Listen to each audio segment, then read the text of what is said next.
Hello students, welcome to Medicoras. तो अब इस मैनेजर यानी पीयूष ग्रंथि 19.2.2 द पिट्यूटरी ग्लैंड की बात करते हैं।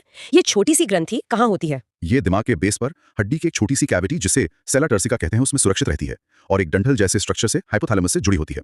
इसके दो मुख्य भाग हैं, एडेनोहाइपोफिसिस और न्यूरोहाइपोफिसिस। एडिनोहाइपोफिसिस यही अग्र पीयूष एंटीरियर पिट्यूटरी है ना? ये कौन कौन से हार्मोन बनाता है? किताब में तो लंबी लिस्ट दी है। हाँ, ये कई हार्मोन बनाता है। मुख्य हैं ग्रोथ हार्मोन जो शरीर की ग्रोथ के लिए जरूरी है, प्रोलैक्टिन जो दूध बनाने में मदद करता है, टीएसएच जो थायराइड ग्रंथि को जगाता है, एसीटीएच जो एड्रीनल ग्रंथि पर काम करता है और गोनाडोट्रोफिन्स यानी एलएच और एफएसएच जो गोनाड्स, टेस्टिस और ओवरी को कंट्रोल करते हैं। और एक पार्स इंटरमीडिया भी लिखा है। हाँ, वो एमएसएच बनाता है जो त्वचा के रंग से जुड़ा है, पर इंसानों में वो हिस्सा अग्र पीयूष से लगभग जुड़ा हुआ ही होता है। ठीक है। और दूसरा भाग न्यूरोहाइपोफिसिस यानी पश्च पीयूष पुष्टिर पिट्यूटरी। दिलचस्प बात यह है कि ये खुद कोई हार्मोन बनाता नहीं है। ये तो बस हाइपोथैलेमस में बने दो हार्मोन्स ऑक्सीटोसिन और वैसोप्रेसिन जिसे एडीएच भी कहते हैं को स्टोर करता है और जरूरत पड़ने पर खून में छोड़ देता है। अरे वाह, तो ये सिर्फ एक स्टोरेज टैंक जैसा है। अच्छा, ग्रोथ हार्मोन के बारे में किताब में कुछ गड़बड़ियों का भी जिक्र है, अगर ये कम या ज्यादा हो जाए तो? हाँ बिल्कुल, अगर बचपन में जीएच ज्यादा बने तो शरीर बहुत लंबा हो जाता है, उसे गिगांटिज्म कहते हैं। और अगर कम बने तो बौनापन रह जाता है, जिसे पीयूष बौनापन पिट्यूटरी ड्वार्फिज्म कहते हैं। और बड़ों में? अगर वयस्कों में जीएच ज्यादा बनने लगे तो हड्डियां, खासकर चेहरे की, हाथ पैर की, मोटी और बेडौल होने लगती हैं। इसे एक्रोमेगाली कहते हैं। ये काफी सीरियस हो सकता है, इससे कई कॉम्प्लिकेशंस हो सकती हैं। ओह, और बाकी हार्मोन्स के मुख्य काम क्या है? जैसे आपने ऑक्सीटोसिन और वैसोप्रेसिन का नाम लिया। देखिए, ऑक्सीटोसिन मुख्य रूप से चिकनी मांसपेशियों पर काम करता है। बच्चे के जन्म के समय गर्भाशय यानी यूट्रस को सिकोड़ता है और बाद में स्तन ग्रंथियों से दूध निकालने में मदद करता है। और वैसोप्रेसिन एडीएच। वैसोप्रेसिन या एडीएच एंटी डायूरेटिक हार्मोन ये किडनी पर काम करता है। ये किडनी की नलिकाओं को पानी और इलेक्ट्रोलाइट्स को वापस सोखने के लिए कहता है, जिससे पेशाब के जरिए पानी का लॉस कम हो। मतलब ये डायूरेसिस को कम करता है। अच्छा, इसीलिए एंटी डायूरेटिक हार्मोन। और अगर ये कम हो जाए तो? अगर एडीएच कम बने या ठीक से काम न करे तो किडनी पानी रोक नहीं पाती, बहुत ज्यादा पेशाब आता है, बार बार प्यास लगती है। इस कंडीशन को कहते हैं डायबिटीज इंसिपिडिस। ध्यान रखिएगा, ये वो शुगर वाली डायबिटीज मिलेटस से बिल्कुल अलग है। बिल्कुल, ये याद रखना जरूरी है।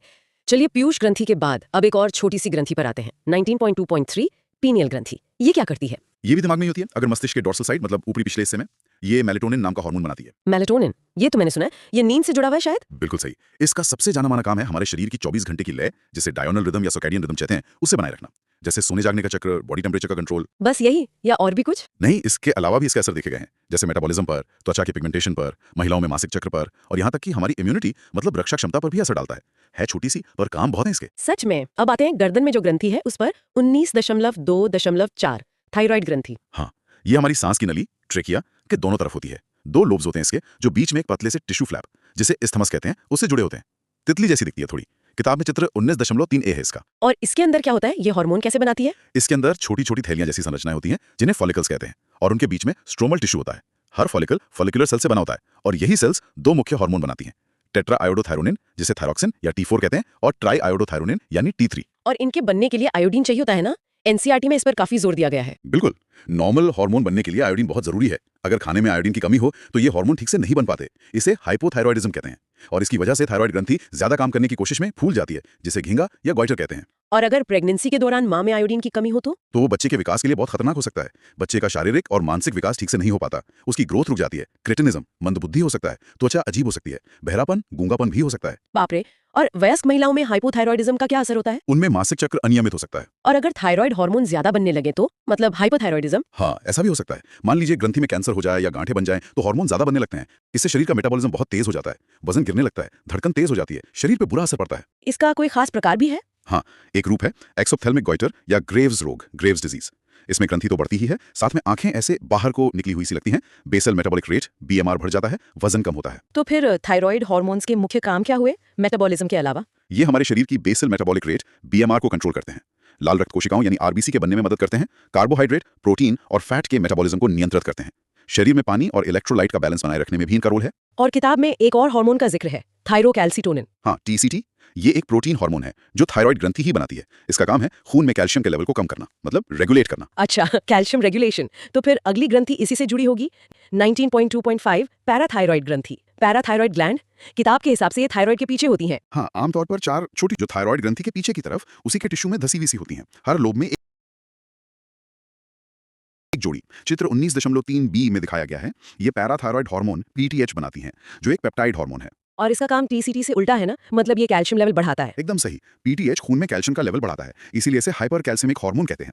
ये कई तरह से काम करता है। एक तो ये हड्डियों पर असर डालता है, उन्हें गलाकर बोन रिजॉर्प्शन कैल्शियम खून में लाता है। हड्डियों को गलाकर? हाँ, मतलब हड्डियों से कैल्शियम को मोबिलाइज करता है। दूसरा, ये किडनी की नलिकाओं से कैल्शियम का रीएब्जॉर्प्शन बढ़ाता है। और तीसरा, जो खाना हम पचाते हैं उससे भी कैल्शियम का एब्जॉर्प्शन बढ़ाता है। तो टीसीटी और पीटीएच ये दोनों मिलकर कैल्शियम का बैलेंस बनाए रखते हैं। बिल्कुल, कितना सटीक सिस्टम है। एक बढ़ाता है, एक कम करता है, ताकि खून में कैल्शियम का लेवल बिल्कुल सही बना रहे। वाकई में अद्भुत है। अब चलते हैं छाती की तरफ। वहां एक ग्रंथि है 19.2.6 थाइमस। इसका क्या रोल है?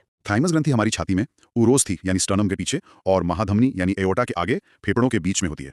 लोब्स वाली संरचना है इसकी। इसका सबसे मुख्य काम है हमारे इम्यून सिस्टम, प्रतिरक्षा प्रणाली के विकास में मदद करना, खासकर बचपन में। और ये कौन सा हार्मोन बनाती है? ये थाइमोसिन नाम के पेप्टाइड हार्मोन्स बनाती हैं। और ये थाइमोसिन करते क्या है? इम्यूनिटी में कैसे मदद करते हैं? ये टी लिम्फोसाइट्स नाम की जो हमारी इम्यून सेल्स होती हैं, उनके डिफरेंशिएशन मतलब उनको परिपक्व बनाने में बहुत जरूरी भूमिका निभाते हैं। ये टी लिम्फोसाइट्स सीधे सेल टू सेल लड़ाई लड़ते हैं इन्फेक्शन से, जिसे सेल मीडिएटेड इम्यूनिटी कहते हैं। अच्छा, और एंटीबॉडी? हाँ, थाइमोसिन एंटीबॉडी बनाने को भी बढ़ावा देते हैं, जो ह्यूमरल इम्यूनिटी का हिस्सा है। तो दोनों तरह की इम्यूनिटी में इनका रोल है। एनसीईआरटी में लिखा है कि बुढ़ापे में थाइमस छोटी हो जाती है, सिकुड़ जाती है। हाँ, ये एक दिलचस्प बात है। जैसे जैसे उम्र बढ़ती है, थाइमस ग्रंथि धीरे धीरे अप्रहासित होती जाती है, मतलब डिजेनरेट हो जाती है। नतीजा ये होता है कि थाइमोसिन का उत्पादन कम हो जाता है, और शायद यही वजह है कि बूढ़े लोगों की इम्यून प्रतिक्रिया, रोग से लड़ने की क्षमता थोड़ी कमजोर हो जाती है। ये तो सोचने वाली बात है। चलिए अब आते हैं एक बहुत ही अहम ग्रंथि पर,